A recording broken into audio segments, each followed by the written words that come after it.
Green colour और yellow colour का इस्तेमाल करते हैं। इसमें ये होता है कि दोस्तों ग्रीन कलर का मतलब ये हो जाता है कि ज़्यादा इंपॉर्टेंट है, जो मैं बार बार देखूँ उसे मुझे आसानी हो जाए। देख के लगा हुआ एक बोर्ड लगा रखा है दोस्तों आप लोगों के सामने, इस पर हम थोड़ा सा जो भी डिस्कस होता है हम दोनों भाई लोग मिलकर काम कर लेते हैं, किसी टॉपिक पे बहस कर लेते हैं दोस्तों। हमने न्यूज़पेपर काफ़ी पढ़ा है दोस्तों, 3 से 4 पेपर न्यूज़पेपर उस समय पढ़ता था दोस्तों। उस समय नमस्कार दोस्तों, स्वागत है आपका एक और इंस्पायरिंग और इंस्पिरेटिव वीडियो में। आज हमारे साथ आशुतोष जायसवाल सर हैं, जिनसे हम बातचीत करेंगे। ये दिल्ली के वजीराबाद में रह के यूपीएससी की तैयारी करते हैं और ये कितने दिन से तैयारी कर रहे हैं, इनका मोटिवेशन क्या है, स्ट्रेटेजी क्या है, नोट्स क्या है, उस पर बातचीत करेंगे। लेकिन उससे पहले आप सभी से मैं एक रिक्वेस्ट करना चाहता हूँ कि आपके लिए मैं बहुत ही मेहनत करके वीडियो बनाता हूँ। देखिए अभी बहुत गर्मी हो रखी है दिल्ली में, फ़ैन बंद कर रखा हमने कि ताकि नॉइज़ ना आए। तो प्लीज़ चैनल पे पहली बार आए तो चैनल को सब्सक्राइब करना ना भूलें और वीडियो को लाइक और शेयर ज़रूर करें। सर से बातचीत स्टार्ट कर रहे हैं, उससे पहले सर का रूम दिखाते हैं कि वजीराबाद में यूपीएससी के स्टूडेंट में रूम को कैसे मैनेज करके रखे हैं। दोस्तों नमस्कार, मैं आशुतोष जायसवाल आप लोगों के समक्ष यूपीएससी की तैयारी, यूपीएससी और यूपीपीएससी की तैयारी कैसे करते हैं उसके लिए हम मुखर्जी नगर के पास में वजीराबाद में हम रहते हैं, जो कि काफ़ी कंफर्टेबल होता है। एक हमारे मतलब मुखर्जी नगर काफ़ी एरिया कास्टली होने की वजह से दोस्तों हम थोड़ा सा इधर हट के रहते हैं, क्योंकि हमें इस तैयारी के दौरान थोड़ा समय लग जाता है, 3 से 4 साल लग जाते हैं दोस्तों। और थोड़ा सा भाई एक लंबा बियर खर्च करना मुश्किल पड़ जाता है दोस्तों, इसी को ध्यान में रखते हैं हम थोड़ा सा इधर रहते हैं। और काफ़ी बच्चे इधर जो हैं जो लंबा पीरियड टिकते हैं वो इधर ही रहते हैं दोस्तों। ये हम आपको अपना रूम का दर्शन कराते हैं दोस्तों, ताकि आप लोगों को पता चले कि क्या क्या एक यूपीएससी स्टूडेंट को बीएससी करना पड़ता है दोस्तों। तो चलिए स्टार्ट करते हैं दोस्तों। आपके सामने देखिए एक दिख रहा होगा भारत का इतिहास का मैप। भारत का इतिहास का मैप इसलिए लगा रखा है दोस्तों कि जैसे हम प्राचीन भारत पढ़ते हैं, मध्यकालीन भारत पढ़ते हैं और आधुनिक भारत पढ़ते हैं, तो जो वर्ष होते हैं, ईयर होते हैं, या कोई भी मुगल साम्राज्य है या प्राचीन भारत के मौर्य वंश है, गुप्त वंश है, इन सारी चीज़ों को हम चार्ट के माध्यम से बहुत आसानी से देख सकते हैं दोस्तों। तो आप लोग समझ सकते हो कि इसका कितना इंपॉर्टेंट है। अब अगला दोस्तों आप लोगों के समझ भारत का संविधान का मैप है दोस्तों। संविधान का मैप से इससे हमें ये फायदा मिलता है दोस्तों कि हम तो एक पहली बार तो जितने भी अनुच्छेद इंपॉर्टेंट अनुच्छेद उस पर हम बार बार देखते रहते हैं, सोते जागते हर टाइम देखने से हमारी एक तो याद होने की क्षमता बढ़ जाती है, जैसे अनुच्छेद याद हो जाते हैं। उसके अलावा संविधान की अनुसूचियाँ हैं, भाग हैं दोस्तों, भाग भी हमें आसानी से याद हो जाते हैं। और जितने भी संविधान के संशोधन हुए हैं दोस्तों वो भी आसानी से देखने में एक ही जगह पर मिल जाता है, वैसे हमें बार बार किताब पलटने की जरूरत नहीं होती है। राज्यसभा और लोकसभा की सीटें कितनी हैं, सारी चीज़ें हम एक ही मैप में आसानी से देख लेते हैं और सोते जागते ही याद होता है। सोचिए कि हम एक दिन में सारी चीज़ याद कर लें या किताबों से एक ही दिन में विद्वान बन जाए, तो इतना आसान नहीं होता है दोस्तों, बार बार इसको आर्टिकल को अनुच्छेद को देखना पड़ता है दोस्तों। अगला जो है आप लोगों को दिख रहा होगा दोस्तों, वर्ल्ड का फिजिकल मैप है। वर्ल्ड का फिजिकल मैप है जो कि जियोग्राफी के पर्पज से बहुत ही इंपॉर्टेंट है दोस्तों। उसके संदर्भ में ये रखना पड़ता है दोस्तों। इसमें हमें नदियाँ हैं, झीलें हैं विश्व लेवल पे, या ज्वालामुखी एरिया है, ये सारे एरिया हैं, पर्वत है, पठार हैं, सारी चीज़ों को हम देखते हैं इस पर। और ये इंडिया का फिजिकल भी उतना इंपॉर्टेंट है जितना वर्ल्ड का इंपॉर्टेंट है। इंडिया का खासकर इंपॉर्टेंट है दोस्तों। इसमें हमारे जो तराई क्या नाम गंगा नदी, हिमालयन क्षेत्र है या अरब सागर है या इधर बंगाल की खाड़ी, सारी चीज़ों को देखने में आसानी रहती है। या ट्रेन रूट्स हैं, कौन कौन से रूट्स है, कौन सी पर्वत श्रेणी है, सारी चीज़ों को हम इसमें आसानी से देखते हैं। बुक में भी देख सकते हैं या जो बुक का भी चार्ट होता है उसमें भी देख सकते हैं, लेकिन दोस्तों इसमें बहुत आसानी रहती है दोस्तों। इस क्रम में हम इसको फॉलो करते हैं। ये आपके सामने एक और दिख रहा होगा वर्ल्ड का पॉलिटिकल मैप, यानी वर्ल्ड का पॉलिटिकल मैप में हम दोस्तों अलग अलग महाद्वीप के अलग अलग राज्यों को देखने की कोशिश करते हैं और इसको हाईलाइट कर लेते हैं दोस्तों। और अलग अलग कंट्री, कौन सा देश किससे सटा हुआ है, महाद्वीप तो देखते ही देखते हैं, फिर किस महाद्वीप में कितने कंट्री हैं, उसके बगल में कंट्री, क्योंकि यूपीएससी जो है दोस्तों इसी टाइप के पूछ देता है कि इससे सटे हुए देश कौन कौन से हैं, या इससे गुजरने वाली कौन सी रेखा गुजरती है, जैसे कर्क रेखा, भूमध्य रेखा, कर्क रेखा, इधर मकर रेखा, ये सारी चीज़ों को हम हाईलाइट करते हैं कि कौन कौन से कंट्री से या देश से गुजर रही है दोस्तों। और एक छोटा सा हमारा जो भारत में हम प्राउड करते हैं दोस्तों, उसको भी लगा रखा है। और यहाँ पे एक जो चार्ट बना रखा है दोस्तों, इस पर हम कोई इंपॉर्टेंट चीज़ें होती है इस पर लगा के हम पिन कर देते हैं दोस्तों। और हम आगे जो दोस्तों इंडियन का एक पॉलिटिकल मैप है दोस्तों। इंडियन के पॉलिटिकल मैप से दोस्तों आपको ये फायदा होता है कि भारत में जितने भी राज्य हैं उसके बारे में जानकारी तो होती है, क्षेत्रफल की भी जानकारी होती है दोस्तों। साथ में जो हमारे भारत में कर्क रेखा गुजरती है उसकी भी जानकारी होती है दोस्तों। फिर पड़ोसी जैसे तटीय राज्य जितने, उन सारी चीज़ों को देखने में आसानी रहती है दोस्तों। जैसे उत्तर पूर्वी राज्य कौन कौन से हैं, या मध्य में कौन से हैं, पश्चिम में कौन से राज्य, इन सारी चीज़ों को देखने में आसानी होती है। बहुत इंपॉर्टेंट होता है दोस्तों। बार बार क्वेश्चन पूछा जाता है कि अगर आप दिल्ली से इधर जम्मू कश्मीर से आप तमिलनाडु की तरफ बढ़ रहे हैं, कन्याकुमारी तक बढ़ रहे हैं, तो कितने राज्य पढ़ते हैं, उत्तर प्रदेश खास करके इस टाइप का प्रश्न पूछता है दोस्तों। अब चलिए दोस्तों अपना स्टडी टेबल के अध्ययन कराते हैं दोस्तों। स्टडी टेबल है ये दोस्तों, हम लोग दोस्तों, 2 पार्टनर हैं, वो भी साथ में रहते हैं, तो 2 स्टडी टेबल भी है, हमारे प्रदीप भाई हैं और हम लोग साथ में मिलकर तैयारी करते हैं दोस्तों। तो जैसा आपको पता होगा कि कुछ बेसिक किताबें होती है, जैसे भारतीय राज्य व्यवस्था की जो किताब होती है दोस्तों, रमेश सिंह के हम अध्ययन करते हैं, काफ़ी इंपॉर्टेंट बुक है, इसको तो पढ़ना ही पढ़ना पड़ता है दोस्तों, इसे रामबाण मानी जाती है एक तरह से। और भारत की राज्य व्यवस्था एम लक्ष्मीकांत, आपको पता ही होगा कि ये भी एक बेसिक बुक है और उसको भी इतना ही इंपॉर्टेंट है दोस्तों। और नेक्स्ट फिर हम चलते हैं अगला दोस्तों, भारत का इतिहास। स्पेक्ट्रम को आपको पता ही होगा, हर हमें पता है कि जितने भी बच्चे तैयारी करते होंगे उनको सबको पता होगा स्पेक्ट्रम के बारे में, और आधुनिक भारत का इतिहास इसी के माध्यम से पढ़ा जाता है दोस्तों। बहुत सारी बुकें हैं प्राचीन भारत की हैं, और आर्टिकल अनुच्छेद के लिए हम लोग थोड़ा सा बेयर एक्ट का भी इस्तेमाल करते हैं पॉलिटिक्स संविधान के लिए, उसमें बहुत करेक्ट डाटा दिया होता है, इंग्लिश और हिंदी दोनों मीडियम में होता है दोस्तों, इसको भी ध्यान रखने की बहुत ज़रूरत है। और कुछ हमारे और भी सारी किताबें पढ़ी हुई हैं, और हम क्या करते हैं खुद का नोट्स बनाते हैं। ये दोस्तों आप लोगों के सामने जो है राज्य व्यवस्था का नोट्स है, और इसमें हम अपना खुद का पूरी लक्ष्मीकांत का जो किताब है उसका पूरा सारे यहाँ पे हमने बना रखा है दोस्तों। और अपने इससे क्या फ़ायदा होता है कि हम बार बार इसको रिवीजन करते हैं, ग्रीन कलर और येलो कलर का इस्तेमाल करते हैं। इसमें ये होता है कि दोस्तों ग्रीन कलर का मतलब ये हो जाता है कि ज़्यादा इंपॉर्टेंट है, जो मैं बार बार देखूँ उसे मुझे आसानी हो जाए। और देखिए पूरी बुक जो है 700 से 800 पेज में है, और हमने पूरी 150 पन्ने में 120 पन्ने में हमने पूरी नोट्स बना रखा है। इससे हमें फ़ायदा होता है कि हम बार बार पढ़ सकते हैं, जैसे एग्जाम पास आता है तो कई बार रिवीजन करने में हमें आसानी होती है, और अपनी चीज़ लिखी हुई दोस्तों बड़ी आसानी से, जैसे राज्य DPSP है, राज्य के नीति निर्देशक, तो हम फ्लो चार्ट के माध्यम से उसको बनाते हैं ताकि हमें कम समय में पढ़ सकें, बार बार पढ़ सकें दोस्तों। तो आगे बढ़ते हैं दोस्तों, आप लोगों के सामने हमारा थोड़ा सा देखिए, ये 2 रैक है, किताबों के रैक है दोस्तों। इसमें एक कोरोना काल का समय आ गया था दोस्तों, तो हमें जो मटेरियल फोटोकॉपी होती हैं दोस्तों, उस टाइप का भी मटेरियल लेना पड़ता है मार्केट से, जैसे विजन का नोट्स हो गया और भी सारी कोचिंगों का नोट्स हो गया, उसको लेने की ज़रूरत पड़ती है दोस्तों। तो इसके लिए हमने थोड़ा सा कोरोना में दिक्कत होने की वजह से दोस्तों प्रिंटर एक ले लिया कि ताकि घर पर ही बैठ के सुरक्षित रखे, कोरोना को ध्यान में रखते हुए सुरक्षित रहें और अपना काम भी चलता रहे, ताकि स्टडी हमारी जो है बाधित ना हो सके दोस्तों। अभी बहुत ही ज़रूरी है दोस्तों। और कुछ बुक्स इधर नोट्स वगैरह सारी पढ़ी होंगी, आप लोगों को दिख रही होंगी दोस्तों। एक हमारा छोटा सा लैपटॉप भी है दोस्तों, इस पर भी हम लोग नोट्स वगैरह पढ़ते रहते हैं दोस्तों, इसको भी बहुत ज़रूरत पड़ती है, क्योंकि भाई इससे हम सारा काम कर लेते हैं और बहुत सारी भी नोट्स वगैरह इसमें सेव कर लेते हैं दोस्तों। और ये दैनिक जागरण का जो है राष्ट्रीय संस्करण आप लोगों के सामने है, जो कि आपको पता ही होगा कि हिंदी माध्यम में इंपॉर्टेंट होता है। वैसे तो लोग हिंदू भी पढ़ते हैं, हालांकि हम दैनिक जागरण ही पढ़ते हैं। और कुछ बुक्स हैं इधर देखिए, सैनिटाइजर दोस्त, कोरोना आने की वजह से बार बार हाथों को सैनिटाइजर करना पड़ता था, हाथ घर से बाहर जाते वक्त सैनिटाइजर करिए, आइए सैनिटाइजर। हमने घर से रूम से बाहर भी लगा रखा है और रूम के अंदर भी लगा रखा है, ताकि उसको जो अंदर कर लिया वो बाहर नहीं यूज़ करे, जो बाहर कर लिया वो अंदर नहीं यूज़ करे दोस्तों। और थोड़ा जून का महीना चल रहा है दोस्तों, गर्मी ज़्यादा होने की वजह से इधर कूलर भी लगा रखा है दोस्तों, थोड़ी हवा भी ले लेते हैं, अपना पढ़ाई भी कर लेते हैं दोस्तों। तो हम आप लोगों को स्टडी टेबल हम बस इतना ही सेटअप है, छोटा सा रूम है दोस्तों, आप लोगों को देख के लगा हुआ एक बोर्ड लगा रखा है दोस्तों आप लोगों के सामने। इस पर हम थोड़ा सा जो भी डिस्कस होता है, हम दोनों भाई लोग मिलके काम कर लेते हैं, किसी टॉपिक पे बहस कर लेते हैं दोस्तों। सर सबसे पहले आप अपना बेसिक इन्फॉर्मेशन बताएं और आपका एजुकेशनल बैकग्राउंड क्या है।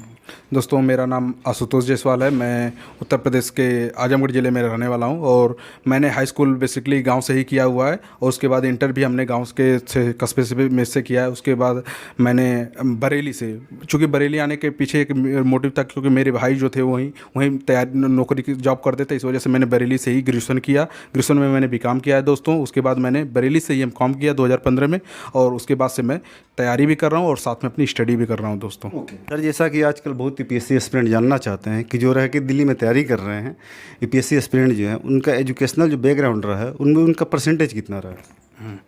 मैंने हाई स्कूल जो गांव एरिया से चूँकि किया है, तो वहाँ पे मेरा 61% आया था, साइंस का स्टूडेंट था। और पीसीएम इंटरमीडिएट जो पीसीएम से किया है मैंने, वहाँ पे हमारा 72% आया। और बरेली से मैंने ग्रेजुएशन किया, वहाँ पे 58% बीकॉम में आया, और 59% हमारा एमकॉम में आया हुआ है दोस्तों। और प्रेजेंट में मैं इकोनॉमिक्स से पीजी कर रहा हूँ दोस्तों। सर एक बात और यहाँ पे होती है कि एस्पिरेंट्स ये भी जानना चाहते हैं कि जो इकोनॉमिकल बैकग्राउंड है, आप किस फैमिली से बिलोंग करते हैं, आपके पेरेंट्स क्या करते हैं, तो प्लीज़ वो भी साझा करें। चूँकि दोस्तों मैं एक मीडियम फैमिली से हूँ, मेरे पिताजी एक किसान हैं, नॉर्मल किसान हैं, और मेरी फैमिली जो है ज़मीन ग्राउंड से रह के जुड़ी हुई, और प्रेजेंट में काफ़ी भाई हुई मेहनत करने को, जैसे आज वो प्रेजेंट में वर्तमान में नौकरी कर रहे हैं दोस्तों। हमारे भाई बीएसएनएल में जेटीओ हैं प्रेजेंट में, और एक भाई और हैं वो जो बैंक में मैनेजर हैं दोस्तों। और मैं एक यूपीएससी की तैयारी प्रेजेंट में कर रहा हूँ दोस्तों। सर स्टार्टिंग में जैसे हमने आपका दिखाया था रूम, जो वजीराबाद में जो हमने वीडियो दिखाया था, तो आखिर क्या ऐसा कारण हो गया है कि मुखर्जी नगर से सीरियस एस्पिरेंट जो भी हैं वो इधर साइड के इलाकों में रह रहे हैं? दोस्तों इसके पीछे बहुत बड़ा रीज़न तो नहीं है। सबसे बड़ा तो मोटिव यही है कि मैं वहाँ पे थोड़ा सा कास्टली होने की वजह से और यहाँ पे जो है वजीराबाद पास में ही होता है, बहुत ज़्यादा फर्क नहीं पड़ता। लेकिन यहाँ पे क्या है कि हमारी जो पारिवारिक स्थिति है हम उसको मैनेज कर सकते हैं और हमारा एक जो खर्चे होते हैं थोड़ा सीमित हो जाते हैं दोस्तों। वहाँ पे थोड़ा रूम कास्टली होने की वजह से थोड़ा दिक्कत होती है। और यहाँ पे काफ़ी बच्चे जो हैं जो सीरियस स्टूडेंट हैं यहीं पे रहते हैं दोस्तों। वजीराबाद हुआ, संत नगर हो गया, अपना जगतपुर हो गया, अपना गोपालपुर हो गया, यहीं बच्चे रहते हैं तैयारी। तो एक अपना ग्रुप भी मिल जाता है बच्चों का सीरियस स्टूडेंट के साथ। चूँकि वहाँ पे कोचिंग वोचिंग करता तो हूँ नहीं दोस्तों, तो वहाँ रहने का कोई बहुत ज़्यादा मतलब नहीं बनता। ओके, सो सर आपने ये कब डिसाइड किया कि आपको यूपीएससी की तैयारी करनी है, और वो मोटिवेशन कहाँ से है कि आप सिविल सर्विसेज में मतलब आना चाहते हैं? बेसिकली तो सपना तो मेरा ग्रेजुएशन से ही था, लेकिन पूरी तरीके से जो हमारे मन में आया कि अब नहीं, अब इसी फील्ड में जाना है, मतलब यूपीएससी या स्टेट पीसीएस का ही एग्ज़ाम देके मुझे क्लियर करना है। तो मैंने 2016 से तैयारी का डिसीजन लिया और पूरी तरीके से मैं इस पे ही फोकस करने लगा। सर आपने अभी तक कितना अटेम्प्ट दिया है, और आपके अटेम्प्ट में भी उपलब्धि क्या रही है? अभी तक तो मैंने यूपीएससी का 3 अटेम्प्ट दे चुका हूँ और इस बार भी मुझे देना है। लेकिन जो फर्स्ट अटेम्प्ट था उसमें हमारा बहुत ज़्यादा अच्छा नहीं रहा, क्योंकि हम मैंने कोचिंग अभी तक दोस्तों नहीं ली है। मैंने सेल्फ स्टडी आज भी यहाँ पे की है और टेस्ट सीरीज वगैरह हाँ इंस्टीट्यूट से देता रहता हूँ, कोचिंगों का देता रहता हूँ। और मेरा जो है 1-2 नंबर से रुक गया था, पिछली बार भी रुक गया था और उससे पिछली बार भी रुक गया था। लेकिन जो पहला अटेम्प्ट था उसमें बहुत ज़्यादा नहीं था, बहुत नॉर्मल था। सो सर आपकी उम्र कितनी हो गई है तैयारी करते हुए, मतलब आप कितने दिन से तैयारी कर रहे हो, आपकी उम्र कितनी हो गई है? एज तो दोस्तों ठीक ठाक है, इस समय हमने 28 क्रॉस कर दिया है और अभी तैयारी लगा हूँ, देखिए कब तक क्या होता है। तो सर जैसा कि मोटिवेशन की बात करें तो सर आप इतने 28 मतलब आपकी उम्र हो गई है, तो क्या डिमोटिवेशन फील नहीं होता कि अब तक मतलब नहीं हुआ? यूपीएससी में डिमोटिवेट तो होना ही नहीं है, पर सबसे बड़ी बात तो है कि यूपीएससी में आपको अगर नहीं होता तो घबराने की ज़रूरत नहीं है। इतना सिखा देता है कि कहीं ना कहीं हम एक सफलता के एक अच्छे पर हो सकता है, उससे बेहतर हम कुछ कर जाएं। लेकिन ये जरूरी नहीं कि हम उसको हार मान लें, करना है जब तक होगा होगा, नहीं होगा तो इसका मतलब हमें डिमोटिवेट नहीं होना है, क्योंकि हम खुद ही एक मोटिवेट का काम कर रहे हैं। तैयारी इसलिए कर रहे हैं कि हम लोगों को मोटिवेट करेंगे, तो फिर इसमें हारने की कोई ज़रूरत नहीं है। सर सुबह से शाम तक आपका डेली रूटीन क्या होता है, और अपने टाइम को कैसे मैनेज करते हो आप? डेली रूटीन तो जो 24 घंटा सबको मिलते हैं वही 24 घंटा मुझे भी मिलते हैं। मैं भी कोशिश करता हूँ कि भाई 24 घंटे को कितने सीरियस आप यूज करते हैं 24 घंटे को, उसका मेन यूटिलाइज जो भी है, जैसे 8 घंटे 10 घंटे हो गई पढ़ाई, उसको हम सीरियस कोशिश करते हैं कि जो भी पढ़ाई करें उसको सीरियस करें। बाकी तो आप जानते हैं सोना जगना ये सबके साथ होता है, कुछ बेसिक है, खाना बनाना, फ्रेश होना, ये सारी चीज़ें चलती हैं। लेकिन बाकी समय को हम आज कोशिश कर देंगे 8 से 10 घंटे कंटिन्यू एक स्मार्ट स्टडी हो सके, फोकस करते हैं कि स्मार्ट स्टडी पे काम कर सकते हैं। ओके, तो सो सर जैसे आपने ये बताया था कि आपने कहीं से कोचिंग नहीं लिया, तो ऐसा क्या है कि आपने कोचिंग नहीं लिया, आपको कम महसूस हुआ कि बिना कोचिंग के भी आप तैयारी कर सकते हैं? और आपकी नज़र में यूपीएससी के लिए कोचिंग लेना कितना इंपॉर्टेंट है? कोचिंग चूँकि इसलिए नहीं लिया कि हम उस समय जब हम तैयारी के इंटरव्यू मार रहे थे, यानी तैयारी प्रारंभ किए थे, तो उस समय हमारे पास थोड़ी सी पैसे की दिक्कत थी और मैंने सोचा कि सेल्फ स्टडी अच्छे से करूँगा। तो फिर हम जब अच्छे लोगों के गाइड में आए तो उन लोगों ने भी मुझे प्रेरणा दी कि बहुत ज़्यादा उससे फ़र्क नहीं पड़ता है कोचिंग से, बस आप टेस्ट सीरीज वगैरह सॉल्व करते रहिए और सर के कनेक्ट में रहिए, तो ताकि उसे मोटिवेट मिलता है। और मैं कोशिश पूरी करता हूँ कि लोग बाकी जो भी टीचर हैं कोचिंग में, उससे हम कनेक्ट में रहते हैं, अपने आंसर राइटिंग हुआ या प्री का टेस्ट सीरीज हुआ उनसे देता रहता हूँ, उनको दिखाता भी रहता हूँ दोस्तों। सर आप वजीराबाद में रहते हैं और आपने जैसा बताया कि मुखर्जी नगर कंपैरिजन में काफ़ी कम कॉस्टली है, तो आपका मंथली बजट कितना हो जाता है? मंथली बजट कितना आप यहाँ पे खर्च करते हो? वजीराबाद और मुखर्जी नगर के अगर कंपेयर किया जाए तो यहाँ पे लगभग उसका 50% खर्चा हो जाता है। अगर और डिपेंड करता है कि आप कैसे उसको खर्च को करते हैं। अभी तो हर व्यक्ति का अपना एक पर्सनल होता है, लेकिन हम इसको ये नहीं कहेंगे कि यहाँ पे रखे बहुत ज़्यादा कम हो जाता है या वहाँ रखे बहुत ज़्यादा हो जाता है। लेकिन अगर आपके अंदर वाकई में आप सीरियस है कि भाई मुझे इतने में काम चलाना है, तो नंबर 7,000 या 6,000 के बीच में हो जाता है। अच्छा, सारी चीज़ें 7-6 हज़ार हाँ चला सकते हाँ बिल्कुल काम चला सकते हैं। 6 से 7,000 में काम चल सकता है। वैसे तो खर्च करने की कोई सीमा नहीं है दोस्तों। सर इस समय कोरोना लॉकडाउन हो रखा था, अभी तो लॉकडाउन हालांकि ओपन होने वाला है दिल्ली में, तो कितना यूपीएससी एस्पिरेंट की लाइफ कितना चेंज हो गई है उसकी वजह से? लाइफ तो दोस्तों चेंज तो हुई है, लेकिन एक यूपीएससी के लिए जो हमारे अगर सीरियस बात किया जाए, हम लोग पढ़ने वाले स्टूडेंट है, तो वैसे भी हमारे लिए कोरोना होता है या नहीं होता है तो भी हमें बहुत ज़्यादा पढ़ाई भी फोकस करना होता है। बाहर जाने से कोई विशेष मतलब, कोरोना का मतलब ये है कि सोशल डिस्टेंसिंग, और यूपीएससी स्टूडेंट होने के नाते हमारे पास जब कोरोना नहीं भी था तो भी हमारे सोशल डिस्टेंसिंग हम लोगों की बनी ही रहती है, क्योंकि हमें रूम में ही रहना होता है दोस्तों। ज़्यादातर ज़्यादातर समय यहीं पे बिताना होता है। बाकी कभी मैटर लेने हो गया, कभी सब्जी हो गया, या कोचिंग वगैरह या टेस्ट सीरीज वगैरह देने के पर्पज़ से ही बाहर निकलना होता है। वैसे बहुत ज़्यादा सीरियस स्टूडेंट अपने रूम में ही रहता है, उसके लिए तो हर समय कोरोना ही मान लीजिए। ओके। सो सर, आपने न्यूज़पेपर का जैसे जिक्र किया था, जो हिंदी के स्टूडेंट हैं, एस्पिरेंट हैं, जैसे कि राष्ट्रीय संस्करण जो दैनिक जागरण का है, तो एक न्यूज़पेपर पढ़ना यूपीएससी एस्पिरेंट के लिए कितना इंपॉर्टेंट होता है आपकी नज़र में?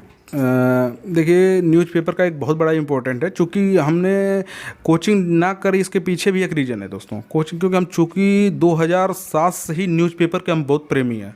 उस समय 2007 में जब हम 9th क्लास में थे, जब हमने जब हम 2007 में 9th क्लास में थे दोस्तों, तो उस समय ही मैंने न्यूज़पेपर की लत लग गई थी। मुझे न्यूज़पेपर एक लत लगता था। हम 4 बजे कोशिश करते थे कि हमारे पास न्यूज़पेपर आ जाए, और हमने उसको एक्स्ट्रा पैसा देता था कि हमारे पास शुरुआत जो न्यूज़पेपर के करे तो हमारे यहाँ से करे। हमने न्यूज़पेपर काफ़ी पढ़ा है दोस्तों, 3 से 4 पेपर न्यूज़पेपर उस समय पढ़ता था दोस्तों। उस समय मैं इंग्लिश भी पढ़ता था, लेकिन जब यहाँ पे टाइम का था कि भाई समय हमें अपना जो है बेसिक जो हमारे लिए इम्पोर्टेंट है, जिसमें हमें समझ में आ जाए उसको पढ़ना, तो अब प्रेजेंट में फ़िलहाल में तो एक ही 2 पेपर पढ़ते हैं। ओके। सो सर, आपको यूपीएससी एस्पिरेंट यूट्यूब पे मेरे चैनल के माध्यम से बहुत लोग सुन रहे हैं, तो यदि जो दिल्ली आना चाहते हैं या फिर दूर दराज ग्रामीण क्षेत्र में हैं और सुनते हैं एस्पिरेंट्स को, तो आपका क्या मैसेज है उनके प्रति?